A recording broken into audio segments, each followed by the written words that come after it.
So, ఆంధ్రప్రదేశ్‌లో మనం చూసుకున్నట్లయితే మరొక 5,910 మంది కుటుంబాలకు వేట నిషేధ భృతయితే ఇవ్వడం జరిగింది. వేట నిషేధ కాలభృతి కింద రాష్ట్రంలో మరో 5,910 మంది మత్స్యకారులకు ప్రభుత్వం 11.82 కోట్లు మంజూరు చేస్తూ ఉత్తర్వులిచ్చింది. వ్యవసాయ శాఖ మంత్రి అచ్చెన్నాయుడు తెలిపారు. ఇప్పటికే 1,28,000 కుటుంబాలకు మత్స్యకార సేవలు అంటే మత్స్యకారకు సంబంధించి పథకం ఏదైతే ఉందో మనకి మత్స్యకార భరోసాకు సంబంధించి డబ్బులైతే విడుదల చేశారన్నమాట.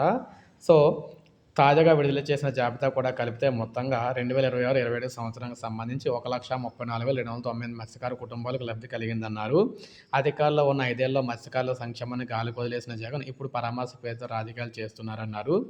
ప్రమాదాల్లో ప్రాణాలు కోల్పోయిన మత్స్యకార కుటుంబాలకు పరిహారం ఇవ్వకుండా పెండింగ్‌లో పెట్టారని విమర్శించారు. వైకాపా హయాంలో పెండింగ్‌లో ఉన్న 63 క్లెయిమ్లను కూటమి ప్రభుత్వం వచ్చాక వాటికి సంబంధించి నిధులైతే విడుదల చేశామన్నారు. విద్యుత్ రాయితీ విషయంలోనూ నాన్ జోన్ పేరుతో మత్స్యకారులకు తీరని అన్యాయం చేశారని, కూటమి సర్కారు వచ్చాక వివక్షను తొలగించామని తెలిపారు. వేట నిషేధ భృతి మొత్తాన్ని 10,000 నుంచి 20,000 అయితే పెంచామని చెప్పారు.